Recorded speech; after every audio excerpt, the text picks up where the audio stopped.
Welcome to Zensylvania. My name is Eric Adriaans, and I'll be your host, tour guide, or master of ceremonies. You decide which. In Zensylvania, I explore motorcycle zen, literature, philosophy, and a variety of other obsessions which provide me with meaningful and sometimes unexpected insights into living the kind of life I want to live and being the kind of person I want to be. I'm not an expert in any of these things. In fact, it would probably be a mistake for me to claim to be an expert in anything at all. But I can be a dedicated enthusiast, and I generally try to maintain a beginner's mind when it comes to life and all of the wonderful things there are to learn while living it. I take an iterative approach to this podcast and website project. The content that you see or hear today may be updated tomorrow, next week, or even next year. With your feedback and participation, I hope Zensylvania is the kind of place that keeps us, you and I, visiting often. I want to thank those who have supported and encouraged me in this project so far. Thank you very much to Kelly Jo, Jason, Rajan, and Richard. I really do appreciate you. I'm glad that you've decided to visit me here in Zensylvania. Maybe together we'll be able to figure a few things out. I certainly hope we manage to have a good time. Zensylvania, it's a state of mind.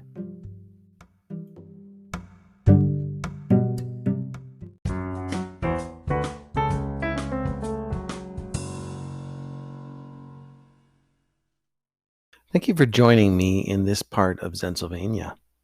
What we're going to do here is complete a full reading of Benjamin Jowett's 1877 translation of Plato's The Apology of Socrates. Jowett was an influential scholar at the University of Oxford in England. The reading will be supported by a footnotes essay on the Zensylvania website and also posted as a standalone Zensylvania podcast episode. I hope you enjoy and find some pleasure in my reading of Plato's The Apology of Socrates.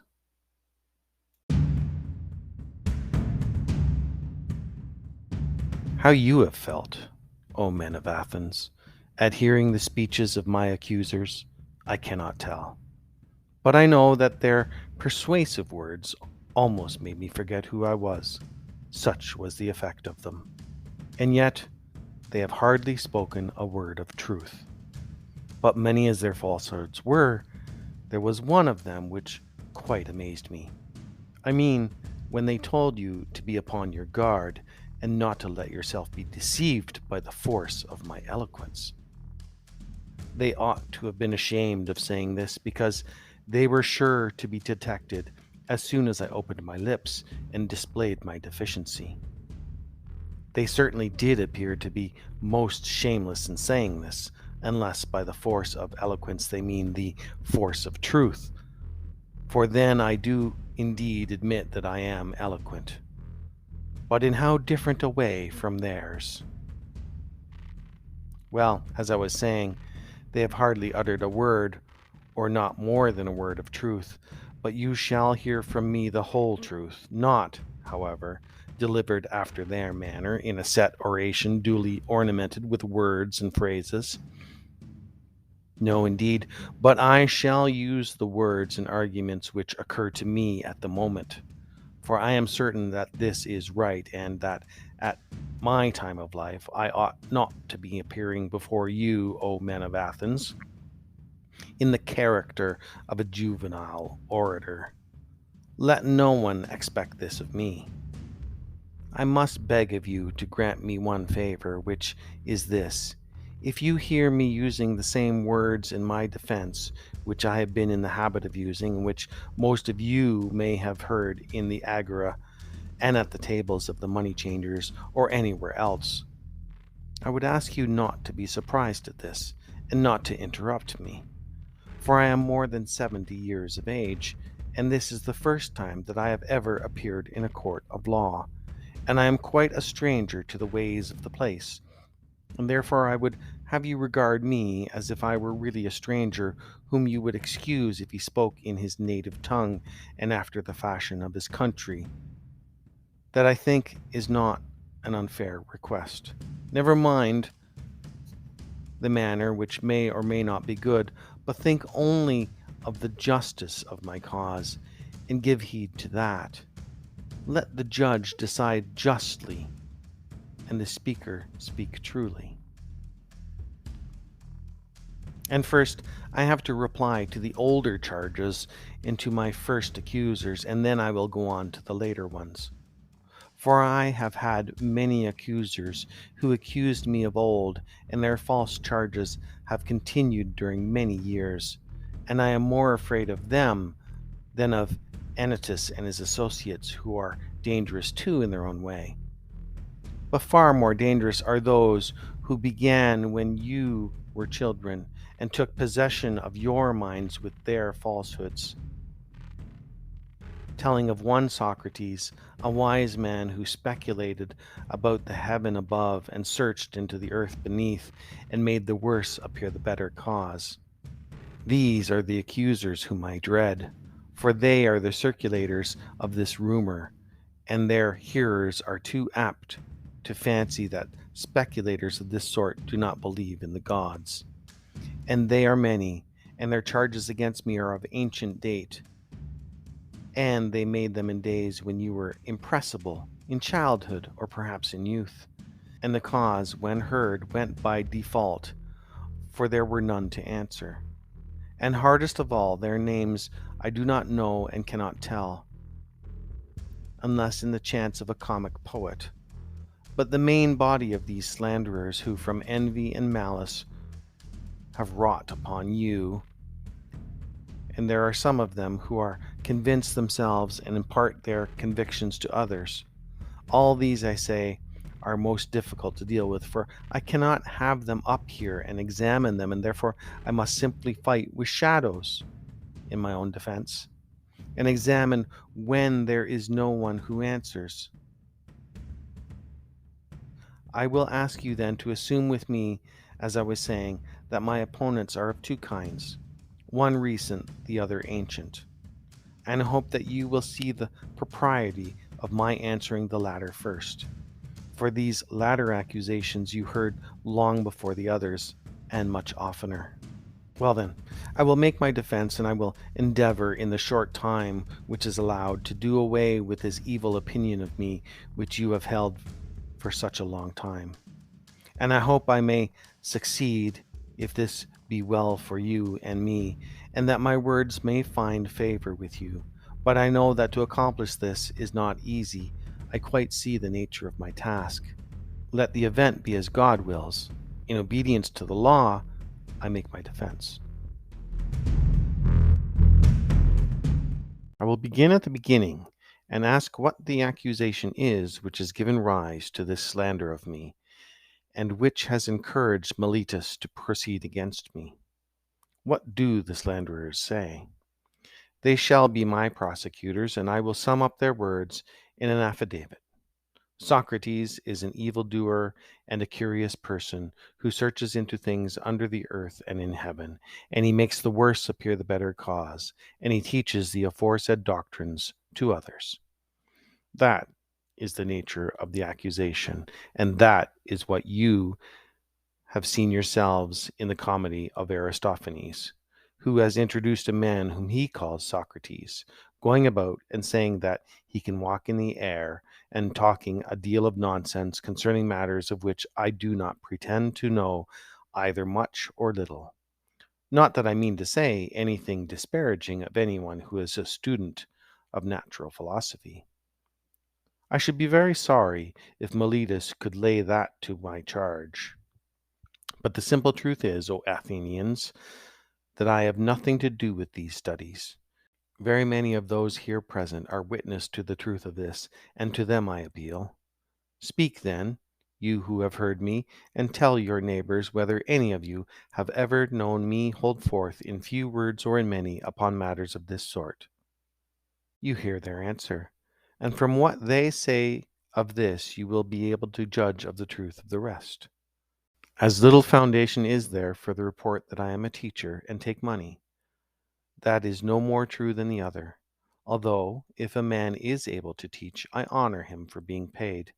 There is Gorgias of Leontium, and Prodicus of Chios, and Hippias of Elis, who go the round of the cities and are able to persuade the young men to leave their own citizens, by whom they might be taught for nothing, and come to them, whom they not only pay, but are thankful if they may be allowed to pay them. There is actually a Parian philosopher residing in Athens of whom I have heard, and I came to hear of him in this way. I met a man who has spent a world of money on the sophists, Callias the son of Hipponicus.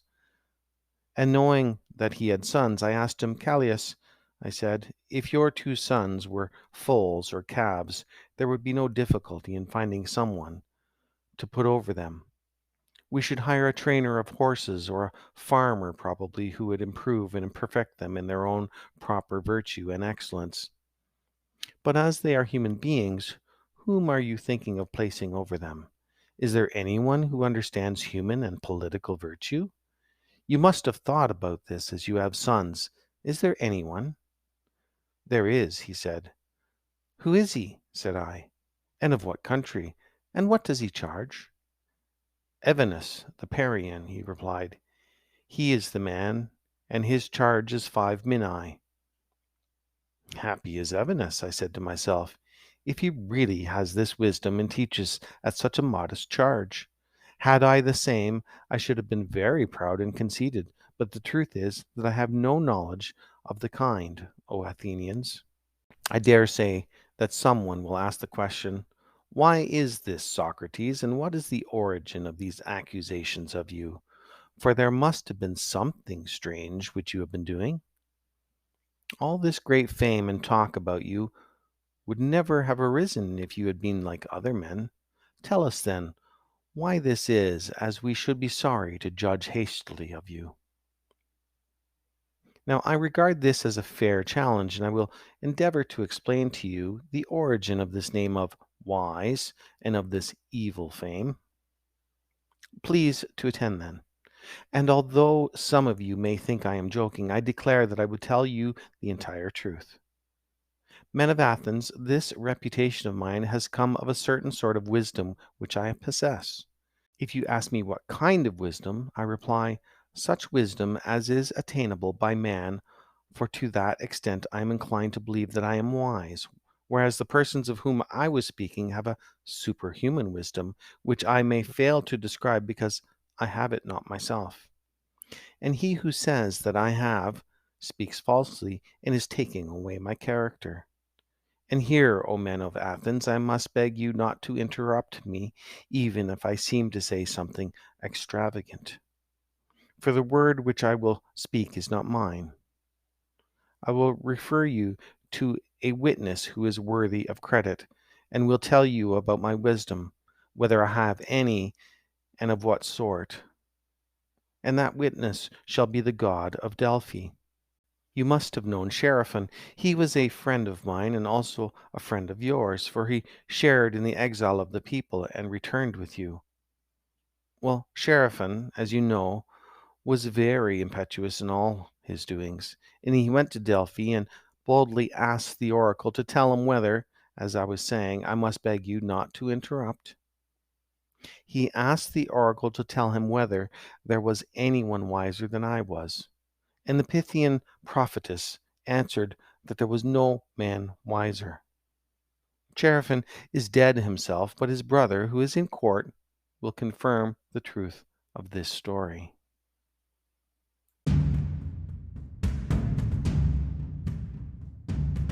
Why do I mention this? Because I am going to explain to you why I have such an evil name. When I heard the answer, I said to myself, what can the god mean? And what is the interpretation of this riddle? For I know that I have no wisdom, small or great. What can he mean when he says that I am the wisest of men?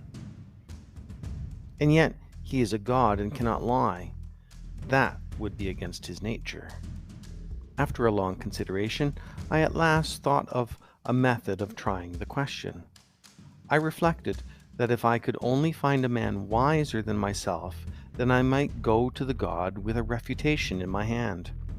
I should say to him, here is a man who is wiser than I am, but you said that I was the wisest. Accordingly, I went to one who had the reputation of wisdom and observed to him. His name I need not mention. He was a politician whom I selected for examination. And the result was as follows.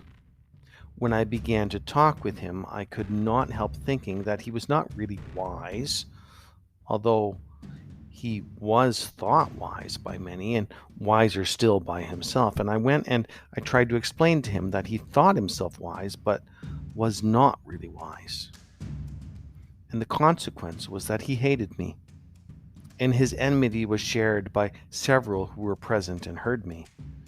So I left him, saying to myself as I went away, well, although I do not suppose that either of us knows anything really beautiful and good, I am better off than he is, for he knows nothing and thinks that he knows.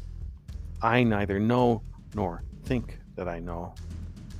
In this latter particular, then, I seem to have slightly the advantage of him. Then I went to another who had still higher philosophical pretensions, and my conclusion was exactly the same. I made another enemy of him and of many others besides him. After this, I went to one man after another, being not unconscious of the enmity that I provoked, and I lamented and feared this. But necessity was laid upon me. The word of God, I thought, ought to be considered first. And I said to myself, go I must to all who appear to know and find out the meaning of the oracle. And I swear to you, Athenians, by the dog I swear, for I must tell you the truth. The result of my mission was just this. I found that the men most in repute were all but the most foolish, and that some inferior men were really wiser and better. I will tell you the tale of my wanderings and of the Herculean labors, as I may call them, which I endured only to find at last the oracle irrefutable. When I left the politicians, I went to the poets, tragic, dithyrambic, and all sorts. And there I said to myself, you will be detected. Now you will find out that you are more ignorant than they are. Accordingly, I took them some of the most elaborate passages in their own writings and asked what was the meaning of them, thinking that they would teach me something. Will you believe me? I am almost ashamed to speak of this, but still I must say that there is hardly a person present who would not have talked better about their poetry than they did themselves. They showed me in an instant that not by wisdom do poets write poetry, but by a sort of genius and inspiration.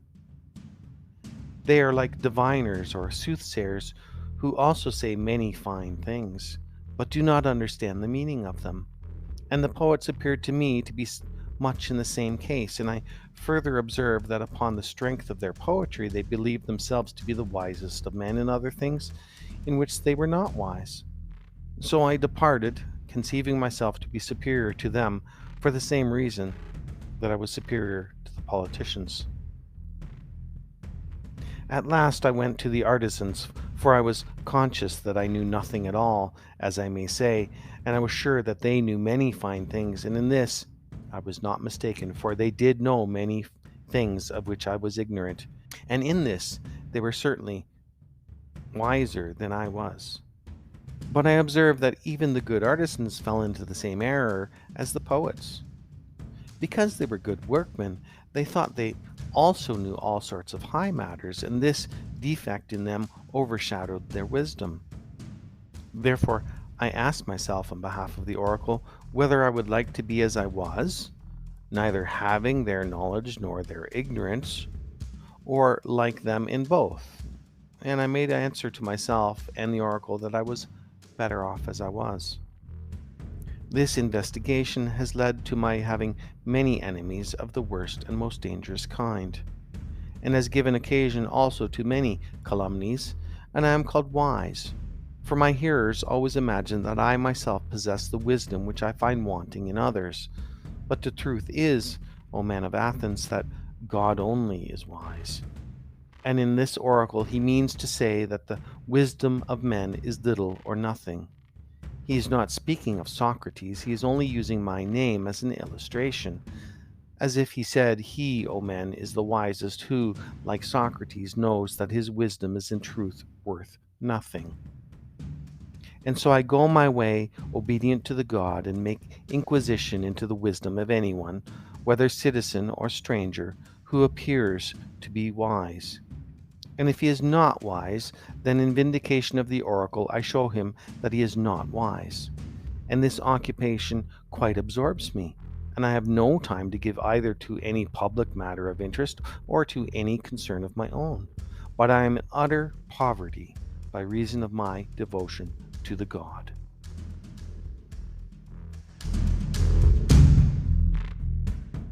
There is another thing.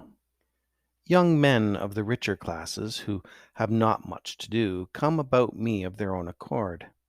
They like to hear the pretenders examined, and they often imitate me and examine others themselves.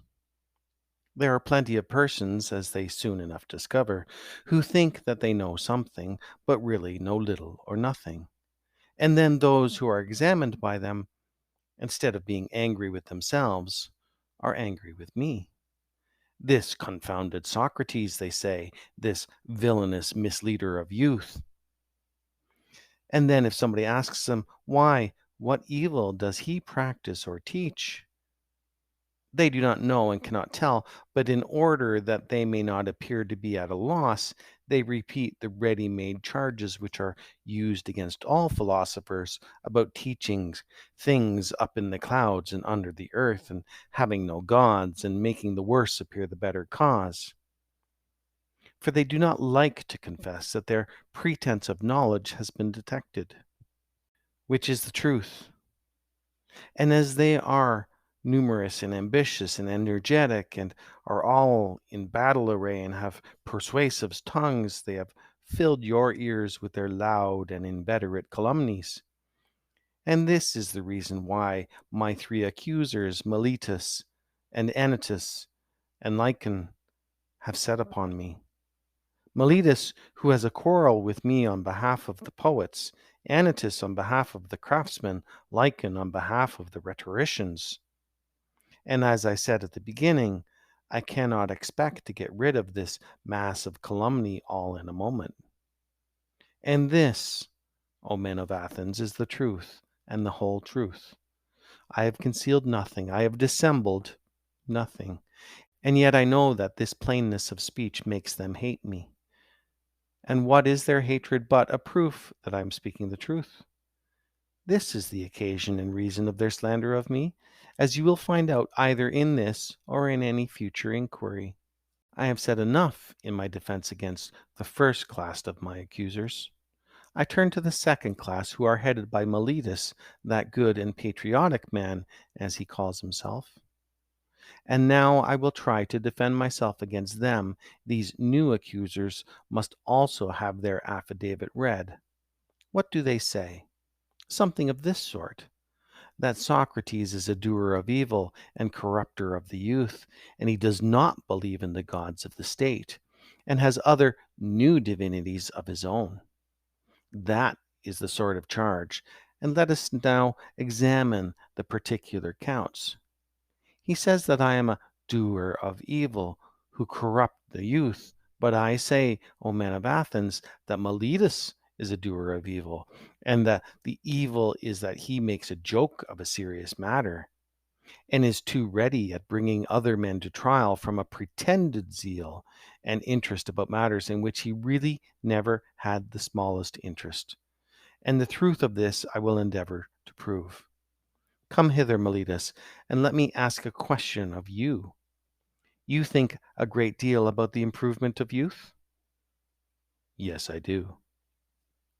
Tell the judges, then, who is their improver, for you must know, as you have taken the pains to discover their corrupter, and are citing and accusing me before them. Speak, then, and tell the judges who their improver is. Observe, Meletus, that you are silent, and you have nothing to say.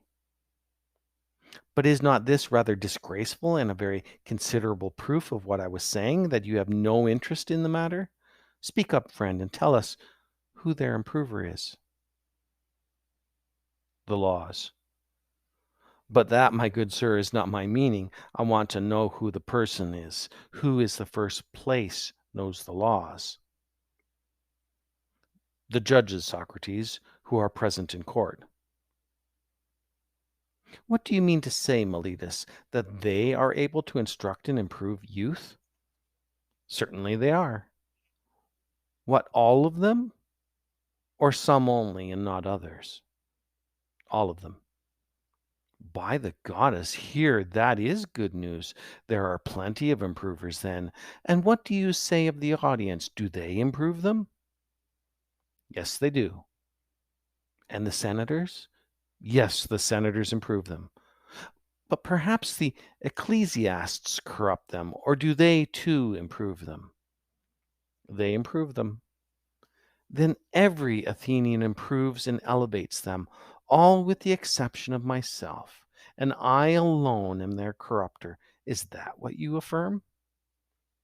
That is what I stoutly affirm. I am a very unfortunate if that is true. But suppose I ask you a question. Would you say that this also holds true in the case of horses? Does one man do them harm and all the world good? Is not that the exact opposite of this true? One man is able to do them good, or at least not many. The trainer of horses, that is to say, does them good, and others who have to do with them rather injure them. Is that not true, Meletus, or of horses or any other animal? Yes, certainly. Whether you and Anytus say yes or no, that is no matter. Happy indeed would be the condition of youth if they had one corrupter only, and all of the rest of the world were their improvers. And you, Meletus, have sufficiently shown that you have never had a thought about the young. Your carelessness is seen in your not caring about matters spoken of in this very indictment. And now, Meletus, I must ask you another question, which is, better to live among bad citizens or among good ones? Answer, friend, I say, for that is a question which may be easily answered. Do not the good do their neighbors good, and the bad do them evil? Certainly. And is there anyone who would rather be injured than benefited by those who live with them? Answer, my good friend. The law requires you to answer. Does anyone like to be injured? Certainly not. And when you accuse me of corrupting and deteriorating the youth, do you allege that I corrupt them intentionally or unintentionally? Intentionally, I say.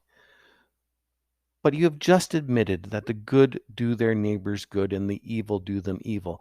Now, is that a truth which your superior wisdom has recognized thus early in life? And am I, at my age, of such darkness, ignorance, as not to know that if a man with whom I have to live is corrupted by me, I am very likely to be harmed by him, and yet I corrupt him, and intentionally too? That is what you are saying, and of that you will never persuade me or any other human being. But neither do I not corrupt them, or I corrupt them unintentionally, so that on either view of the case you lie.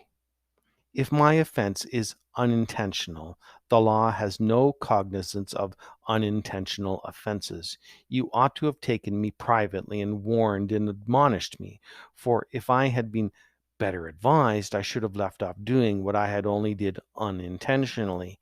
No doubt I should, whereas you hated to converse with me or teach me, but you indicted me in this court, which is a place not of instruction, but of punishment.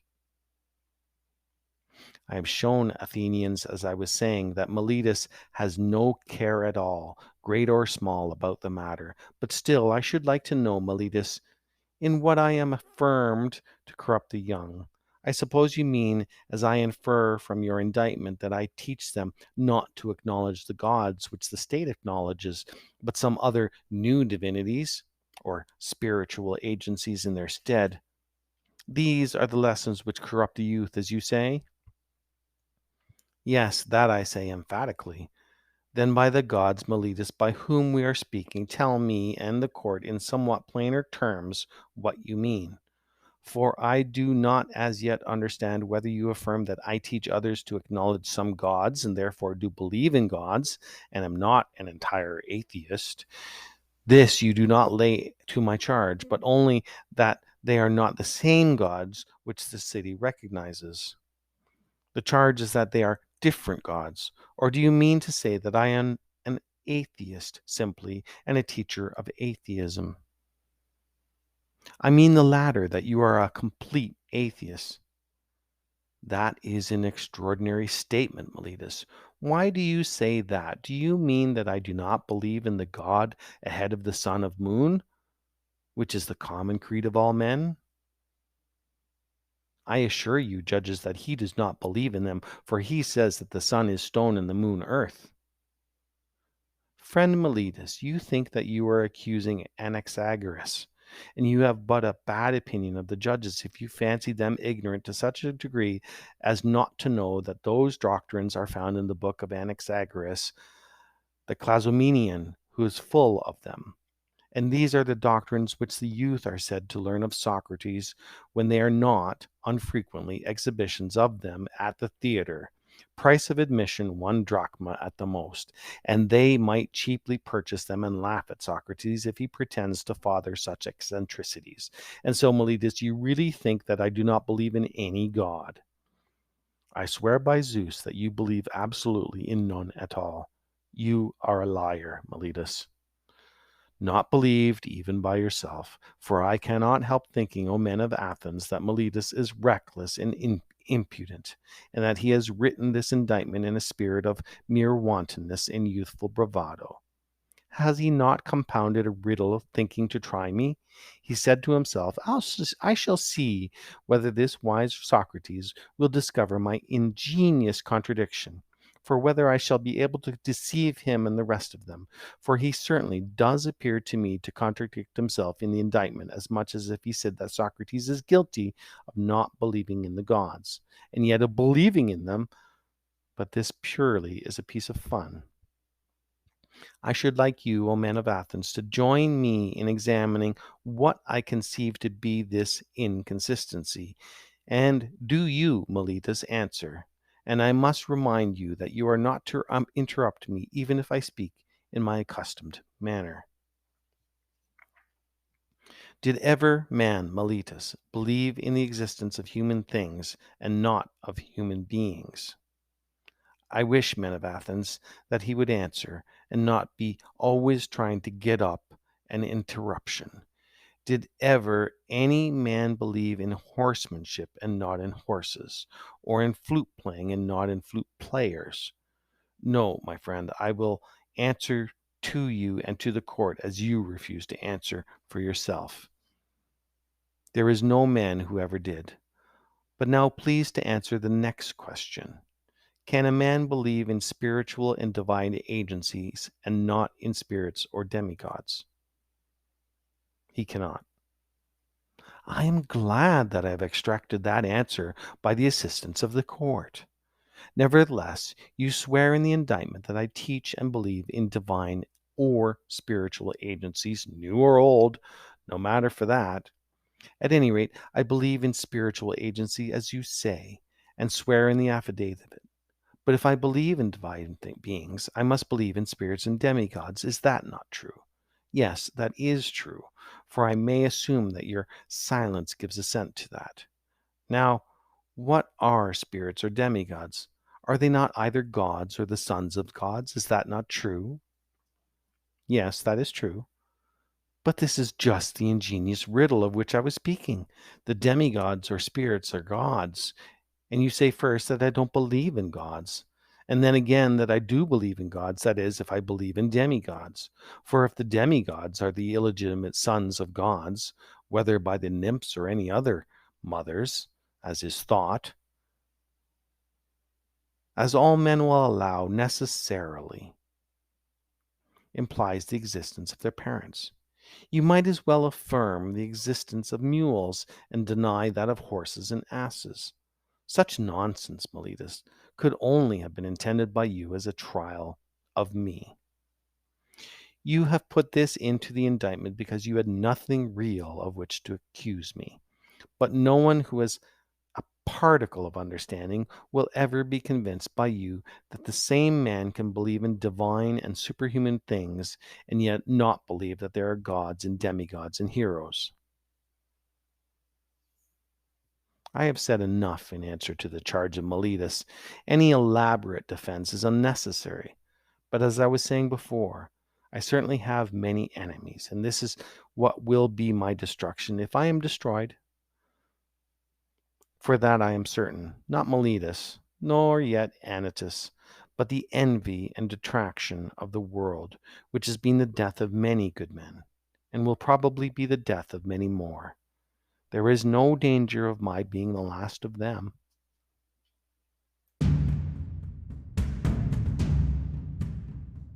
Someone will say, "And are you not ashamed, Socrates, of a course of life which is likely to bring you to an untimely end?" To him I may fairly answer, there you are mistaken. A man who is good for anything ought not to calculate the chance of living or dying. He ought only to consider whether, in doing anything, he is doing right or wrong, acting the part of a good man or of a bad. Whereas, according to your view, the heroes who fell at Troy were not good for such. And the son of Thetis, above all, who altogether despised danger in comparison with disgrace, and when his goddess mother said to him in his eagerness to slay Hector, "What if he avenged his companion Patroclus, and slew Hector, he would die himself." Fate, as she said, waits upon you next after Hector. He, hearing this, utterly despised danger and death, and instead of fearing them, feared rather to live in dishonor and not to avenge his friend. "Let me die next," he replies, "and be avenged of my enemy rather than abide here by the braked ships, a scorn and a burden of the earth." Had Achilles any thought of death and danger? For wherever a man's place is, whether the place which he has chosen or that in which he has been placed by a commander, there he ought to remain in the hour of danger. He should not think of death, or of anything but of disgrace. And this, O men of Athens, is a true saying. Strange indeed would be my conduct, O men of Athens, if I, who, when I was ordered by the generals whom you chose to command me at Podidacae, Amphidolis, and Delium, remained where they placed me like any other man facing death. If I say now, when, as I conceive and imagine, God orders me to fulfill the philosopher's mission of searching into myself and other men, I were to desert my post, and through fear of death or any other fear that would indeed be strange, and I might justly be arraigned in court for denying the existence of the gods if I disobeyed the oracle because I was afraid of death. Then I should be fancying that I was wise when I was not wise. For this fear of death is indeed the pretense of wisdom, and not real wisdom, being the appearance of knowing the unknown. Since no one knows whether death, which they in their fear apprehend to be the greatest evil, may not be the greatest good. Is there not here conceit of knowledge, which is a disgraceful sort of ignorance? And this is the point in which, as I think, I am superior to men in general, and in which I might perhaps fancy myself wiser than other men. That whereas I know but little of the world below, I do not suppose that I know, but I know that injustice and disobedience to a better, whether God or man, is evil and dishonorable, and I will never fear or avoid a possible good rather than a certain evil. And therefore, if you let me go now and reject the counsels of Anytus, who said that if I were not put to death I ought not to have been prosecuted, and that if I escape now, your sons will be utterly ruined by listening to my words. If you say to me, Socrates, this time we will not mind Anytus and let you off, but upon one condition, that you are not to inquire and speculate in this way any more, and that if you are caught doing this again, you shall die. If this was the condition on which you let me go, I should reply, Men of Athens, I honor and love you, but I shall obey God rather than you. And while I have life and strength, I shall never cease from the practice and teaching of philosophy, exhorting anyone whom I meet after my manner and convincing him, saying, O my friend, why do you, who are a citizen of the great and mighty and wise city of Athens, care so much about laying up the greatest amount of money and honor and reputation, and so little about wisdom and truth and the greatest improvement of the soul, which you never regard or heed at all? Are you not ashamed of this? And if the person with whom I am arguing says, Yes, but I do care, I do not depart or let him go at once, I interrogate and examine and cross-examine him. And if I think that he has no virtue, but only says that he has, I reproach him with undervaluing the greater and overvaluing the less. And this I should say to everyone whom I meet, young and old, citizen and alien, but especially to the citizens, inasmuch as they are my brethren. For this is the command of God, as I would have you know, and I believe that to this day no greater good has ever happened in the state than my service to the God. For I do nothing but go about persuading you all, old and young alike, not to take thought for your persons and your properties, but first and chiefly to care about the greatest improvement of the soul. I tell you that virtue is not given by money, but that from virtue come money and every other good of man, public as well as private. This is my teaching, and if this is the doctrine which corrupts the youth, my influence is ruinous indeed. But if anyone says that this is not my teaching, he is speaking an untruth. Wherefore, O men of Athens, I say to you, do as Anytus bids, or not as Anytus bids, and either acquit me or not. But whatever you do, know that I shall never alter my ways, not even if I have to die many times.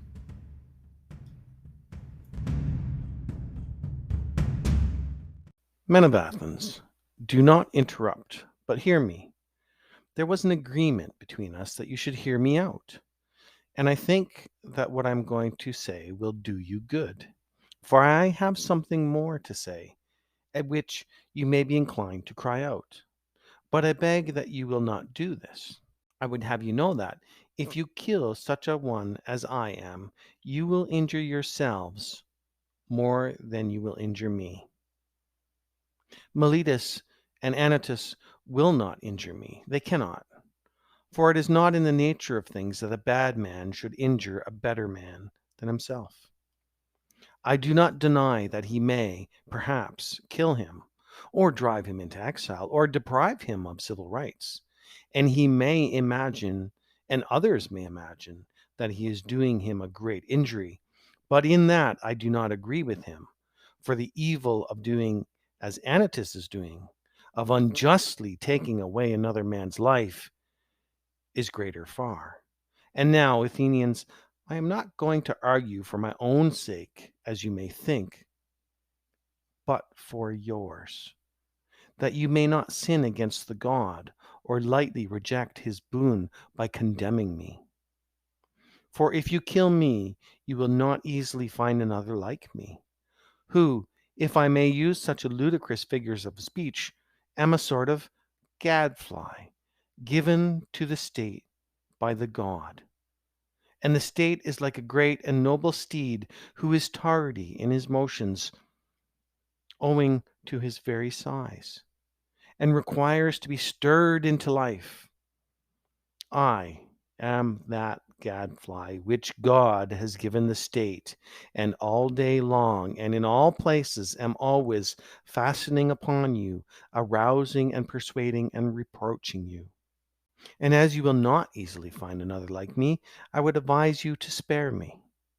I dare say that you may feel irritated at being suddenly awakened when you are caught napping, and you may think that if you were to strike me dead, as Anytus advises, which you easily might, then you would sleep on for the remainder of your lives, unless God in his care of you gives you another gadfly.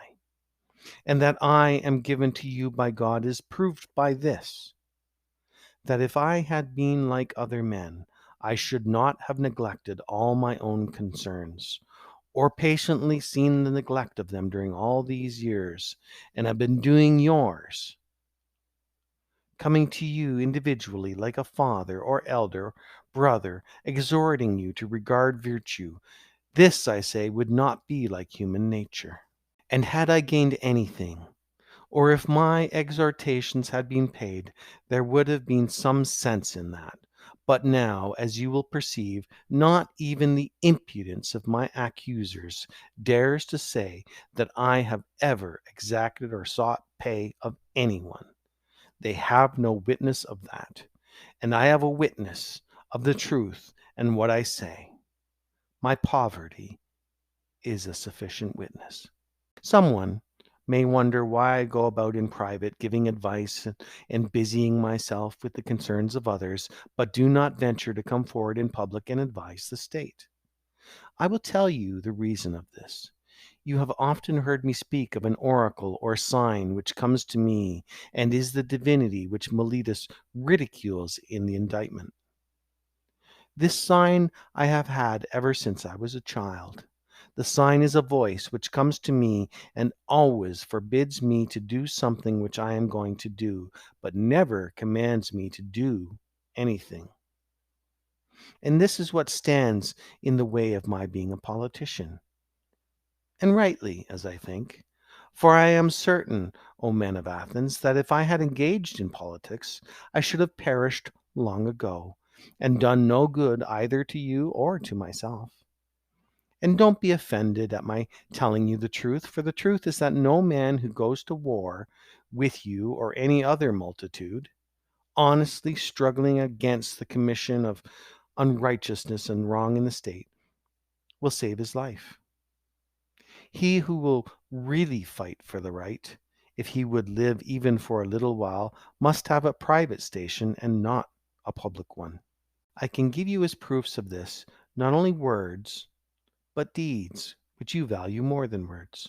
Let me tell you a passage of my own life which will prove to you that I should never have yielded to injustice from any fear of death, and that if I had not yielded, I should have died at once. I will tell you a story, tasteless perhaps and commonplace, but nevertheless true. The only office of state which I ever held, O men of Athens, was that of senator. The tribe of Antiochus, which is my tribe, had the presidency at the trial of the generals, who had not taken up the bodies of the slain after the battle of Argicinae.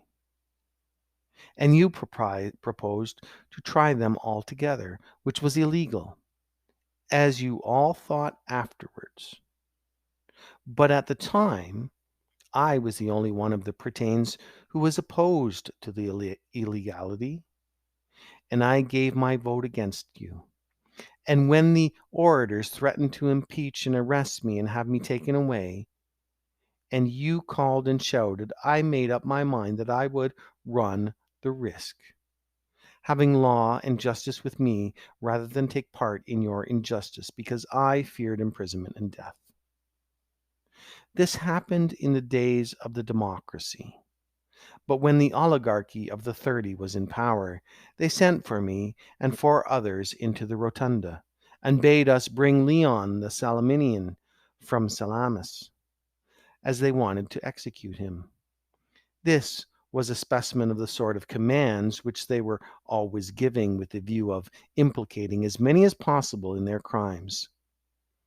And then I showed, not in words only, but in deed, that if I may be allowed to use such an expression, I cared not a straw for death, and that my only fear was the fear of doing an unrighteous or unholy thing. For the strong arm of that oppressive power did not frighten me into doing wrong. And when we came out of the rotunda, the other four went to Salamis and fetched Leon.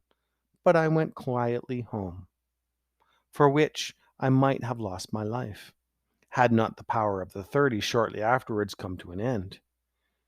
And to this many will witness. Now, do you really imagine that I could have survived all these years if I had led a public life? Supposing that, like a good man, I had always supported the right and had made justice, as I ought, the first thing. No, indeed, men of Athens, neither I nor any other. But I have been always in the same in all my actions, public as well as private, and never have I yielded any base compliance to those who are slanderously termed my disciples, or to any other. For the truth is that I have no regular disciples, but if anyone likes to come and hear me while I am pursuing my mission, whether he be young or old, he may freely come. Nor do I converse with those who pay only, and not with those who do not pay. But anyone, whether he be rich or poor, may ask and answer me and listen to my words. And whether he turns out to be a bad man or a good one, that cannot be justly laid to my charge, as I never taught him anything. And if anyone says that he has ever learned or heard anything from me in private, which all the world has not heard, I should like you to know that he is speaking an untruth.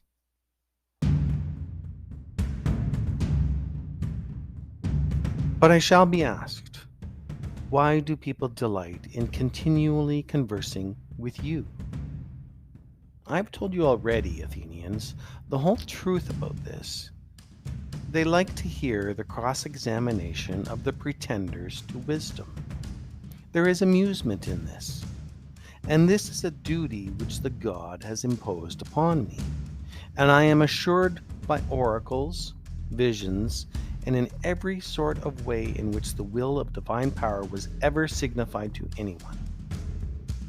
This is true, O Athenians, or if not true, would be soon refuted. For if I am really corrupting the youth, and have corrupted some of them already, those of them who have grown up and have become sensible that I gave them bad advice in the days of their youth should come forward as accusers and take their revenge. And if they do not like to come themselves, some of their relatives, fathers, brothers, or other kinsmen should say what evil their families suffered at my hands. Now is their time. Many of them I see in the court. There is Crito, who is of the same age and of the same deme with myself. And there is Critobulus, his son, whom I also see. Then again, there is Lysanias of Sphetus, who is the father of Aeschines. He is present. And also there is Antiphon of Cephisus, who is the father of Epigenes. And there are the brothers of several who have associated with me. There is Nicostratus, the son of Theostides, and the brother of Theodotus. Now Theodotus himself is dead, and therefore he, at any rate, will not seek to stop him. And there is Perillus, the son of Demodocus, who had a brother, Thages, and Adamantus, the son of Ariston, whose brother Plato is present, and Antodorus, who is the brother of Apollodorus, whom I also see. I might mention a great many others, any of whom Meletus should have produced as witnesses in the cause of this speech. And let him still produce them if he has forgotten. I will make way for him. And let him say, if he has any testimony of the sort which he can produce. Nay, Athenians, their very opposite is the truth. For all of these are ready to witness on behalf of the corrupter, of the destroyer of their kindred, as Meletus and Anytus call me. Not the corrupted youth only. There might have been a motive for that, but their uncorrupted elder relatives. Why should they too support me with their testimony? Why indeed, except for the sake of truth and justice, and because they know that I'm speaking the truth, and that Meletus is lying? Well, Athenians, this and the like of this is nearly all the defense which I have to offer. Yet a word more. Perhaps there may be someone who is offended at me when he calls to mind how he himself, on a similar or even a less serious occasion, had recourse to prayers and supplications with many tears, and how he produced his children in court, which was a moving spectacle, together with a posse of his relations and friends, whereas I, who am probably in danger of my life, will do none of these things. Perhaps this may come into his mind, and he may be set against me and vote in anger because he is displeased at this. Now, if there be such a person among you, which I am far from affirming, I may fairly reply to him, my friend, I am a man, and like other men, a creature of flesh and blood, and not of wood or stone, as Homer says. And I have a family, yes, and sons, O Athenians, 3 in number, one of whom is growing up, and the 2 others are still young. And yet I will not bring any of them hither in order to petition you for an acquittal. And why not? Not from any self-will or disregard of you. Whether I am or am not afraid of death is another question of which I will not now speak. But my reason simply is that I feel such conduct to be discreditable to myself, and you, and the whole state. One who has reached my years and who has a name for wisdom, whether deserved or not, ought not to debase himself. At any rate, the world has decided that Socrates is in some way superior to other men. And if these among you who are said to be superior in wisdom and courage and any other virtue demean themselves in this way, how shameful is their conduct. I have seen men of reputation, when they have been condemned, behaving in the strangest manner. They seemed to fancy that they were going to suffer something dreadful if they died, and that they could be immortal if you only allowed them to live. And I think that they were a dishonor to the state, and that any stranger coming in would say of them that the most eminent men of Athens, to whom the Athenians themselves give honor and command, are no better than women. And I say that these things ought not to be done by those of us who are of reputation, and if they are done, you ought not to permit them. You ought rather to show that you are more inclined to condemn not the man who is quiet, but the man who gets up a doleful scene and makes the city ridiculous. But setting aside the question of dishonor, there seems to be something wrong in petitioning a judge, and thus procuring an acquittal instead of informing and convincing him. For his duty is not to make a present of justice, but to give judgment. And he has sworn that he will judge according to the laws and not according to his own good pleasure. And neither he nor we should get into the habit of perjuring ourselves. There can be no piety in that. Do not then require me to do what I consider dishonorable and impious and wrong, especially now when I am being tried of impiety on the indictment of Meletus. For if, oh, men of Athens, by force of persuasion and entreaty, I could overpower your oaths, then I should be teaching you to believe that there are no gods, and convict myself in my own defense of not believing in them. But that is not the case, for I do believe that there are gods, and in a far higher sense than that in which any of my accusers believe in them. And to you and to God I commit my cause, to be determined by you as is best for you and me. There are many reasons why I am not grieved, O men of Athens, at the vote of condemnation. I expected this, and am only surprised that the votes are so nearly equal, for I had thought that the majority against me would have been far larger. But now, had 30 votes gone over to the other side, I should have been acquitted. And I may say that I have escaped Miletus. And I may say more, for without the assistance of Anytus and Lycon, he would not have had a fifth part of the votes, as the law requires, in which case he would have incurred a fine of 1,000 drachmae, as is evident. And so he proposes death as the penalty. And what shall I propose on my part, O men of Athens? Clearly that which is my due. And what is that which I ought to pay or to receive? What shall be done to the man who has never had the wit to be idle during his whole life, but has been careless of what the many care about? Wealth, family interests, military offices, and speaking in the assembly and magistracies, and plots and parties.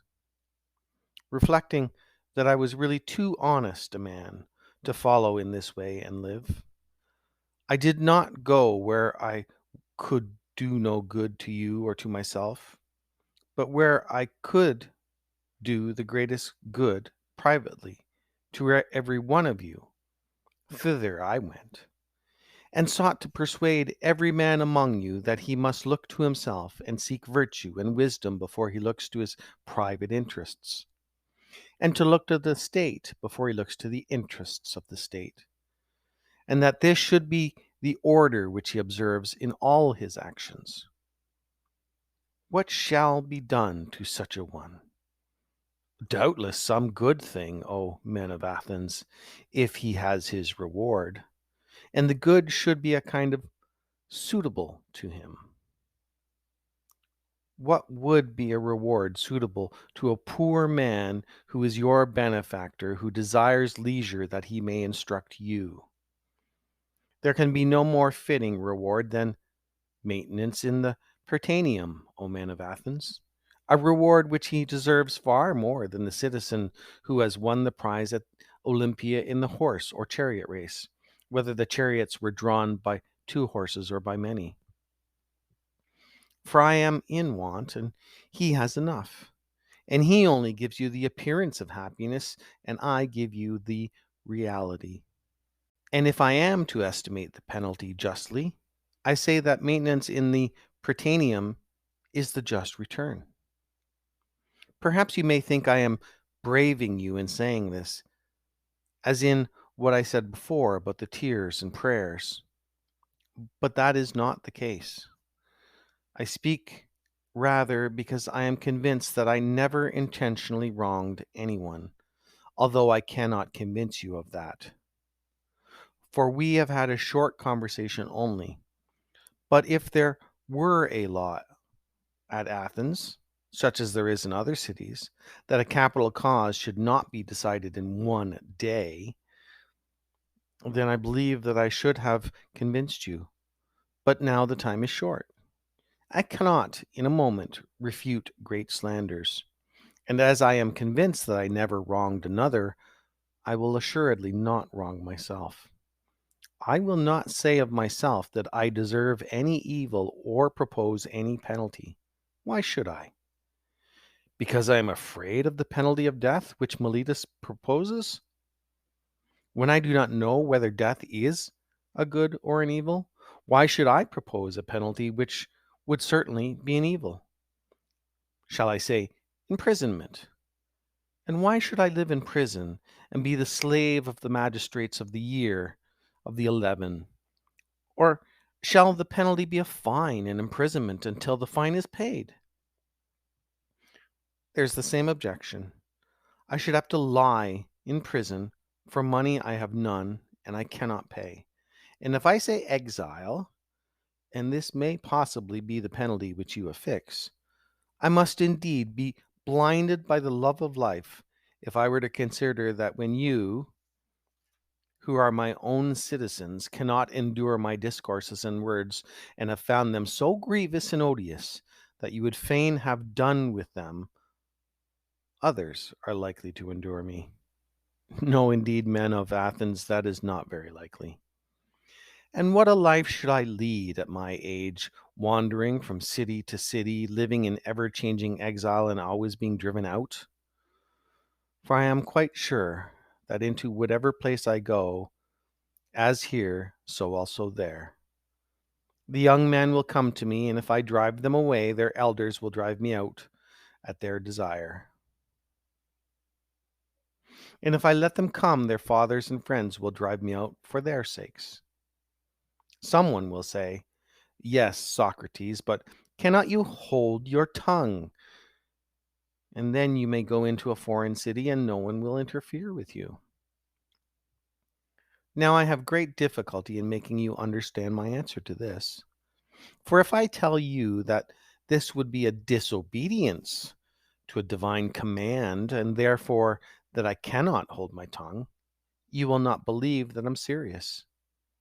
And if I say again that the greatest good of man is daily to converse about virtue and all that concerning, which you hear me examining myself and others, and that the life which is unexamined is not worth living, that you are still less likely to believe.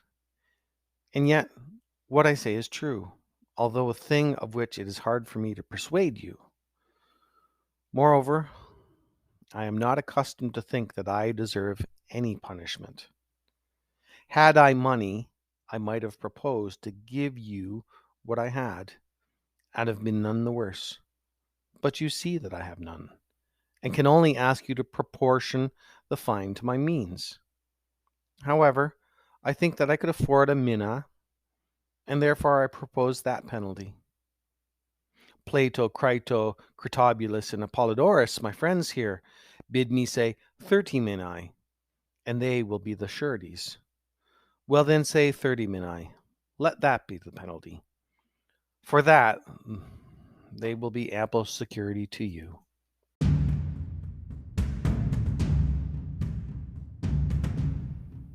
Not much time will be gained, O Athenians, in return for the evil name which you will get from the detractors of the city, who will say that you killed Socrates, a wise man.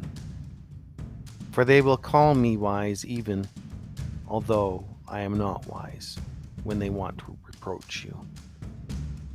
If you had waited a little while, your desire would have been fulfilled in the course of nature. For I am far advanced in years, as you may perceive, and not far from death. I am speaking now only to those of you who have condemned me to death, and I have another thing to say to them. You think that I was convicted through deficiency of my words? I mean, that if I had thought fit to leave nothing undone, nothing unsaid, I might have gained an acquittal? Not so. The deficiency which led to my conviction was not of words, certainly not. But I had not the boldness or impudence or inclination to address you as you would have liked me to address you, weeping and wailing and lamenting and saying and doing many things which you have been accustomed to hear from others, and which, as I say, are unworthy of me. But I thought that I ought not to do anything common or mean in the hour of danger. Nor do I now repent of the manner of my defense, and I would rather die, having spoken after my manner, then speak in your manner and live.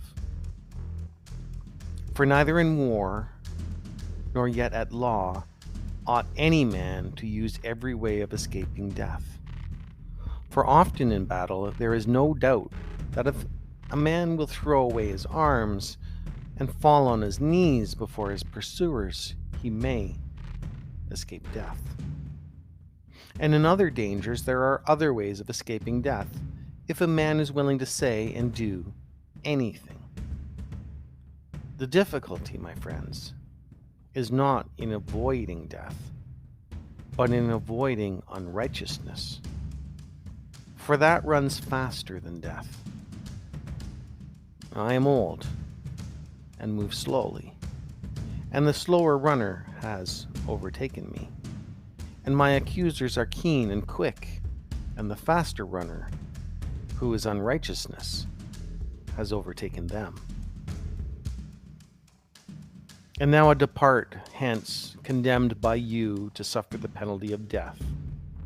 And they too go their ways, condemned by the truth, to suffer the penalty of villainy and wrong.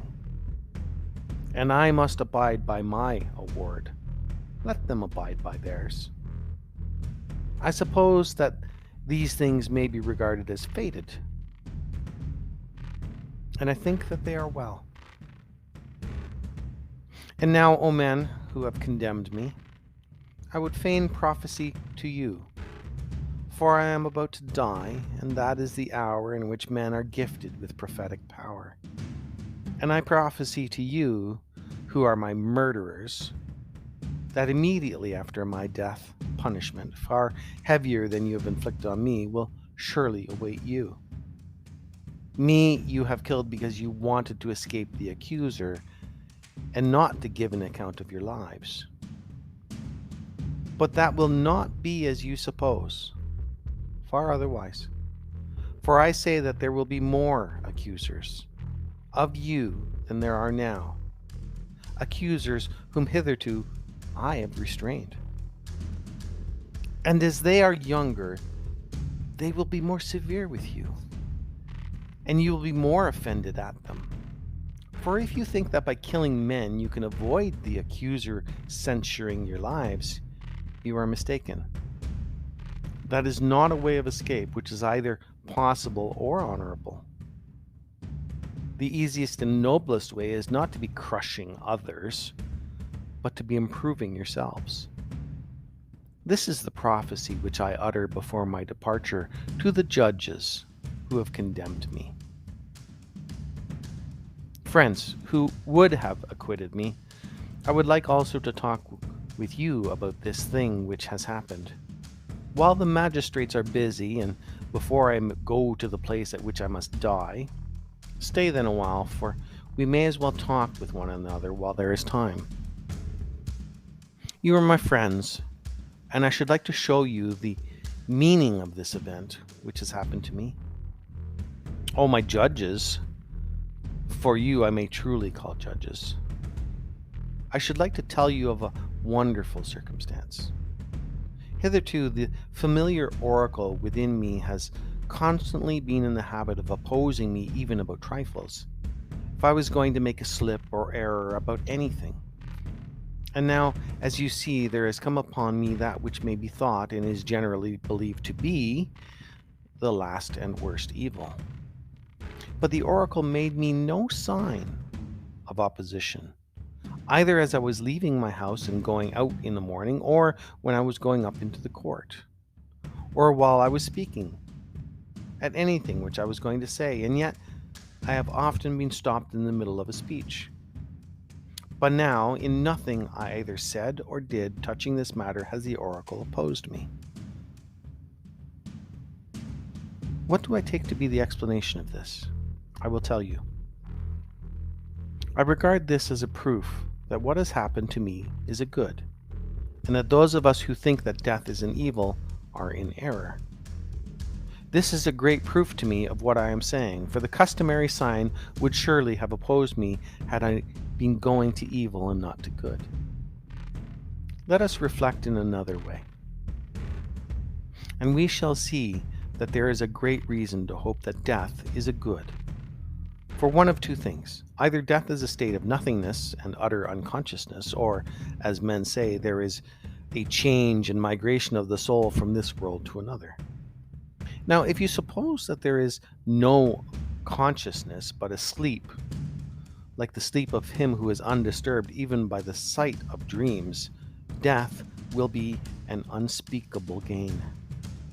For if a person were to select the night in which his sleep was undisturbed even by dreams, and were to compare with this the other days and nights of his life, and then were to tell us how many days and nights he had passed in the course of his life better and more pleasantly than this one, I think that any man, I will not say a private man, but even the great king, will not find many such days or nights when compared with the others. Now, if death is like this, I say that to die is gain, for eternity is then only a single night. But if death is the journey to another place, and there, as men say, all the dead are, what? Good? Oh, my friends and judges, can there be greater good than this? If indeed, when the pilgrim arrives in the world below, he is delivered from the professors of justice in this world, and finds the true judges who are said to give judgment, Minos, Rhadamanthus, Anacus, and Triptolemus, and other sons of God who were righteous in their own life, that pilgrimage will be worth making. What would not a man give if he might converse with Orpheus, and Musaeus, and Hesiod, and Homer? Nay, if this be true, let me die again and again. I too shall have a wonderful interest in a place where I can converse with Palamedes, and Ajax the son of Telamon, and other heroes of old who have suffered death through an unjust judgment. And there will be no small pleasure, as I think, in comparing my own sufferings with theirs. Above all, I shall be able to continue my search into true and false knowledge. As in this world, so also in that. I shall find out who is wise and who pretends to be wise and is not. What would not a man give, O judges, to be able to examine the leader of the great Trojan expedition, or Odysseus, or Sisyphus, or numberless others, men and women too? What indefinite delight would there be in conversing with them and asking them questions? For in that world they do not put a man to death for this, certainly not. For besides being happier in that world than in this, they will be immortal, if what is said is true. Wherefore, O judges, be of good cheer about death, and know this of a truth, that no evil can happen to a good man, either in life or after death. He and his are not neglected by the gods, nor has my own approaching end happened by mere chance. But I see clearly that to die and be released was better for me, and therefore the oracle gave no sign. For which reason alone I am not angry with my accusers or my condemners. They have done me no harm, although neither of them meant to do me any good. And for this I may gently blame them. Still, I have a favor to ask of them. When my sons are grown up, I would ask you, O my friends, to punish them. And I would have you trouble them as I have troubled you. If they seem to care about riches or anything more than about virtue, or if they pretend to be something when they are really nothing, then reprove them, as I have reproved you, for not caring about that for which they ought to care, and thinking that they are something when they are really nothing. And if you do this, I and my sons will have received justice at your hands. The hour of departure has arrived, and we go our ways. I to die, you to live. Which is better? God only knows.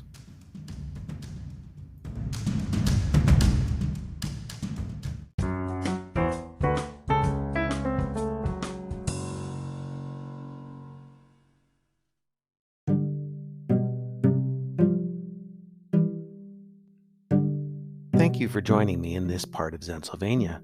I hope you've enjoyed your time listening to the podcast as much as I did putting it together. You can find text versions of Zensylvania stories and essays at zensylvania.com. If you've enjoyed the content you've heard so far, please subscribe, tell your friends, and leave a review wherever you listen to podcasts. I'd also love to hear your thoughts. My email address is zensylvaniapodcast@gmail.com, or you may wish to use the link in the episode description box to leave a voice message for use in this or a future episode. If you'd like to support the Zensylvania Podcast, you can find us on Patreon or buy me a coffee. Thank you again for joining me in Zensylvania. It's a state of mind.